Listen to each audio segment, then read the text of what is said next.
más detalle. Una cosa que hacemos también, lo que añadimos nosotros al catálogo es una contextualización. ¿Qué ha pasado aquí? Es que han movido y el cable. Una contextualización histórica dentro de lo que es la historia de la tecnología y de la economía, pues de qué significa este catálogo. Indudablemente esto nace en un contexto que es el contexto de la industrialización de Málaga.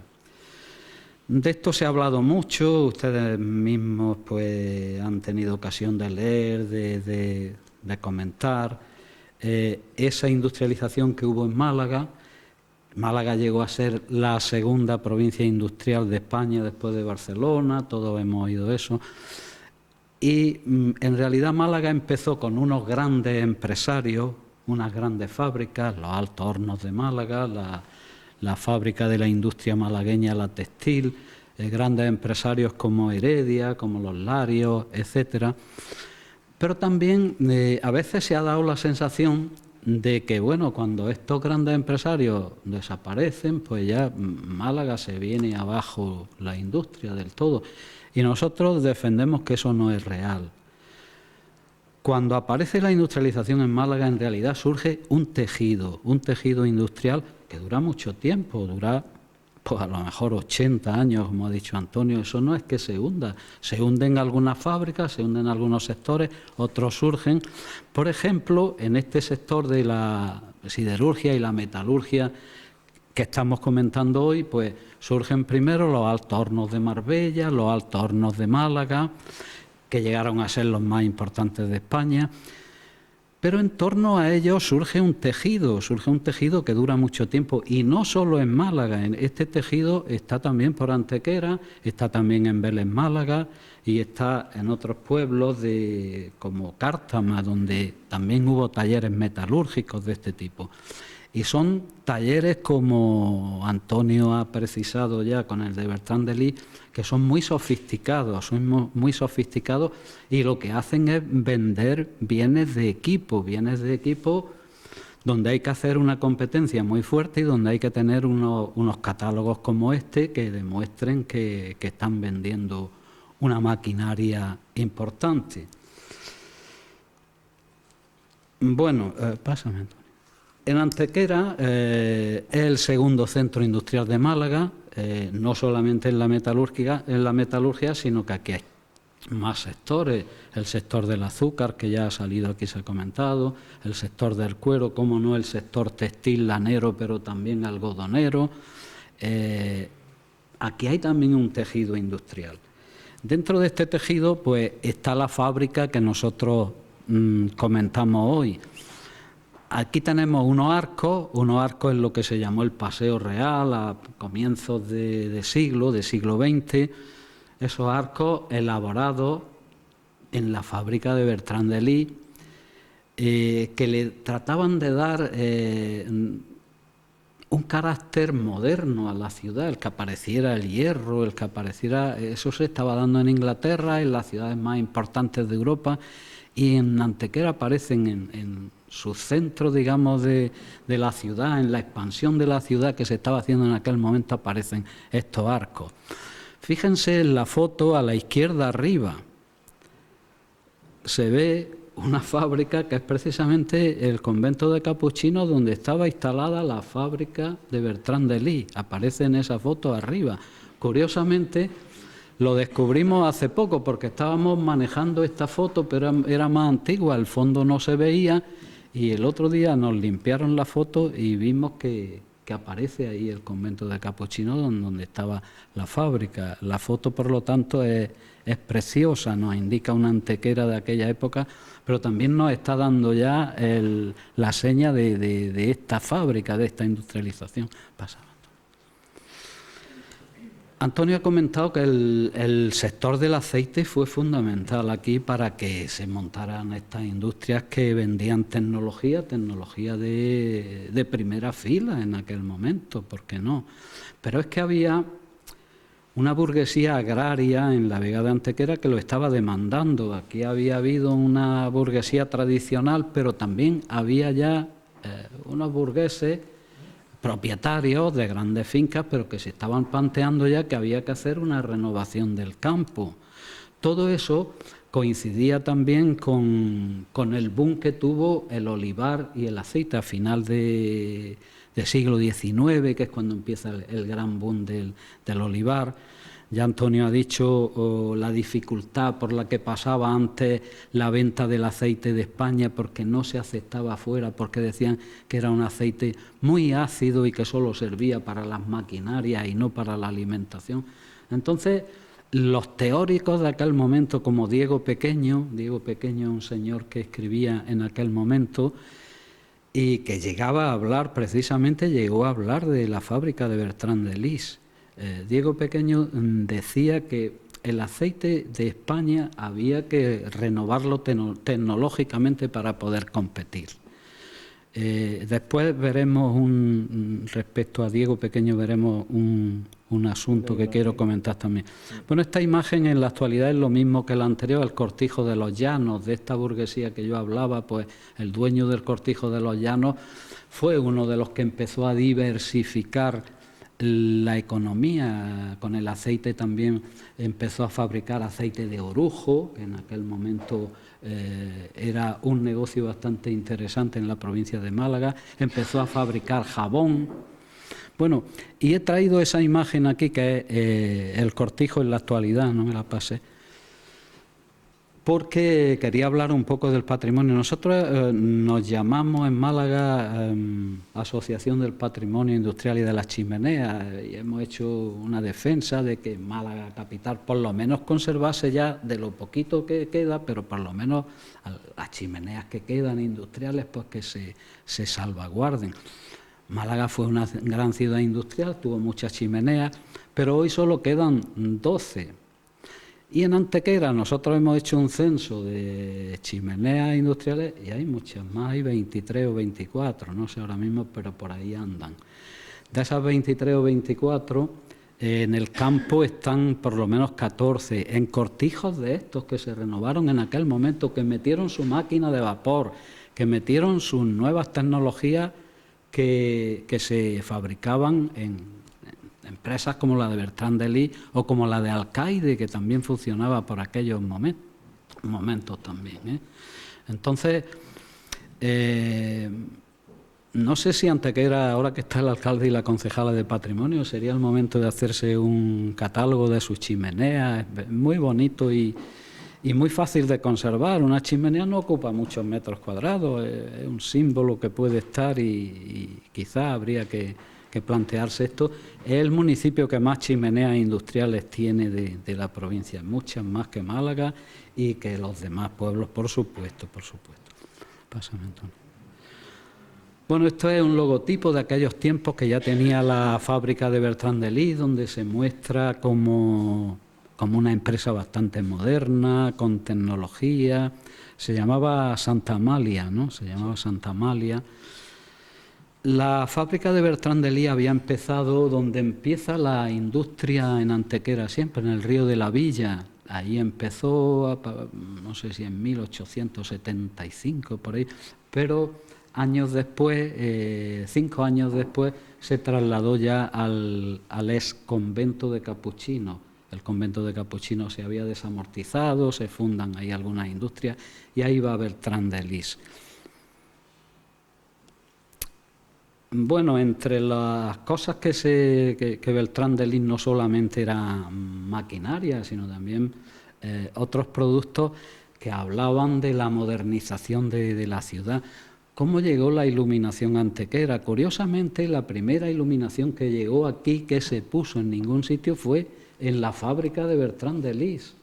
Se puso una iluminación de gas, una empresa de gas Schneider de Málaga, vinieron y montaron una iluminación de gas, y la prensa de aquel momento era 1875, por ahí me parece que era, no sé, ahora mismo estoy diciendo el año de memoria, Y la prensa de aquel momento comenta sorprendida, bueno, cómo llegaron y con 3 puntos de luz que pusieron se veía como de día. Era la primera vez que en Antequera se ponía una iluminación artificial en esta fábrica.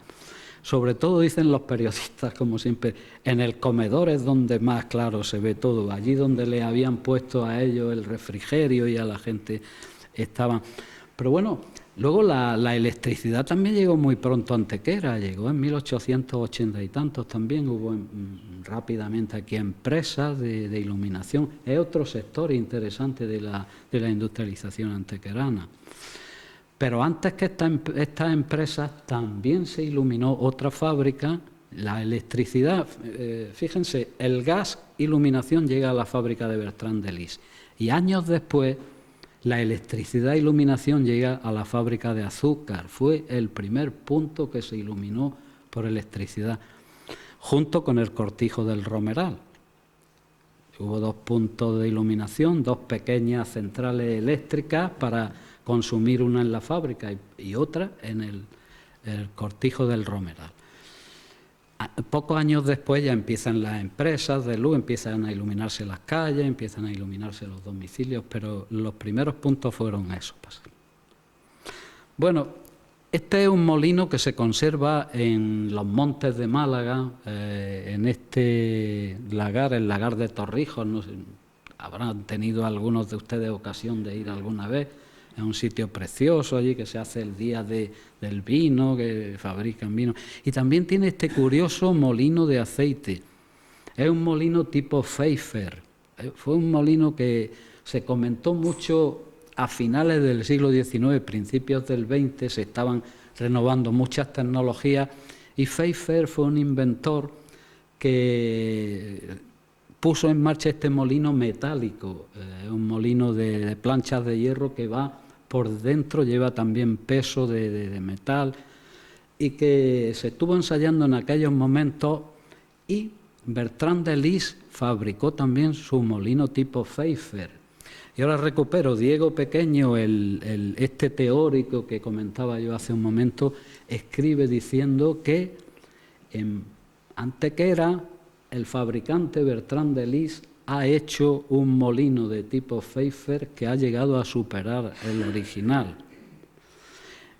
No sabemos si, porque este molino no tiene placa, no sabemos si este es de Bertrand de Lis, pero es un molino tipo como el que hacía Bertrand de Lis aquí. Aseguraríamos que puede ser, pero tampoco tiene la placa. Bueno, aquí hemos puesto una serie un cuadro de empresas, no eran ni 2 ni 3, eran más las que había, empresas metalúrgicas. Empieza Bertrand de Lis, pero enseguida empieza Alcaide también. A finales del siglo XIX ya empieza Alcaide. Es una empresa que dura muchísimos años, hasta los años 70 va una tira de años. Y luego hay, que no veo, me voy a poner aquí, lo veo mejor.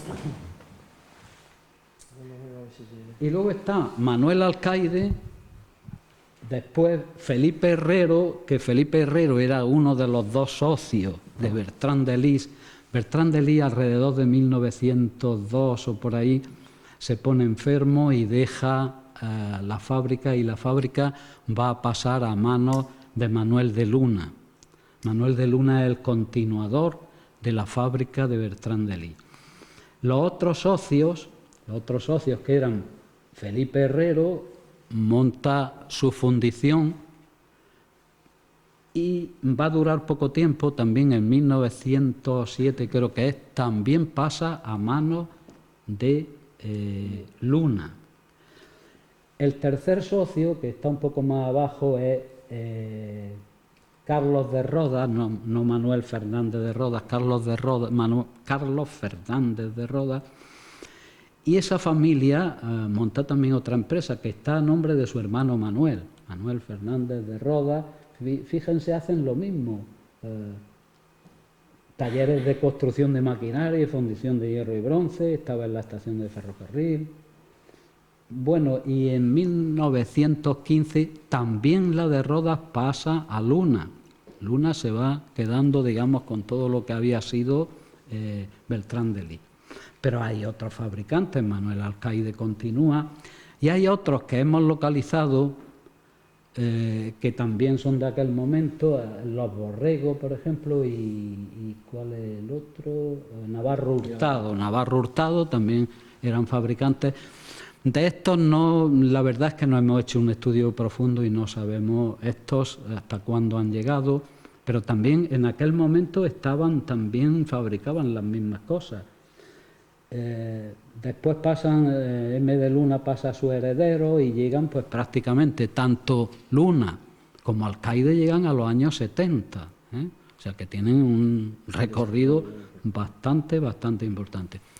Esto es un sector que llegó no fue una fábrica, ni dos ni siquiera, esto llegó a ser un sector importante en la ciudad.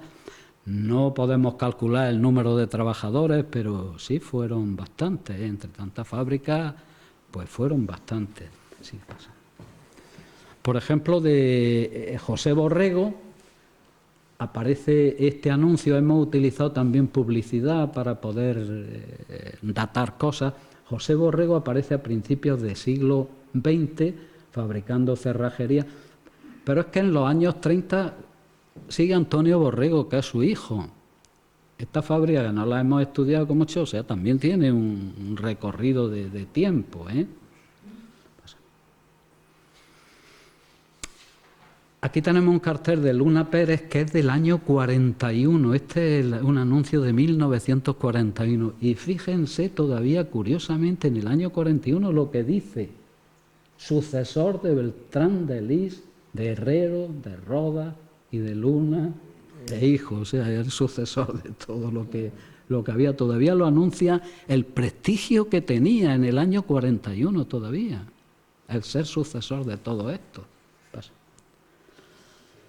Aquí, por ejemplo, tenemos en los años ya de posguerra, pues cómo Luna seguía fabricando piezas como esta termobatidora, por la cual tuvo un premio nacional. O sea, tenía todavía bastante importancia. Manuel Alcaide tiene, por ejemplo, este molino que hace a principios de siglo en un cortijo de Antequera que se llama La Bodeguilla, un cortijo que está también cerca del cortijo del Canal que hemos comentado antes. Fíjense que es un molino de cortijo, pero con 4 prensas hidráulicas ya a comienzos de siglo. O sea que es un montaje bastante importante. Este anuncio también es del año 41, pero ahí fíjense que el hijo de Manuel Alcaide, son dos grandes empresas familiares, tanto la de Luna como la de Alcaide se mantienen como empresas familiares hasta el final. Manuel Alcaide en 1941, el hijo se anuncia todavía en el mismo sitio, en San Bartolomé 30, donde habían empezado, a finales del siglo XIX todavía se mantiene ahí, y anunciando lo mismo que anunciaba el padre: hierro, bronce, maquinaria, lo mismo, y además casa fundada en 1897 que ponía. Y ahora hablas tú. Bueno, pues conjunto a lo que estamos viendo de estas industrias, ya es en el siglo XX, porque al principio hemos visto cómo son fundiciones, talleres, pero el sector daba más de sí. Entonces es a principios del siglo XX, en los primeros momentos, cuando empiezan a surgir otras industrias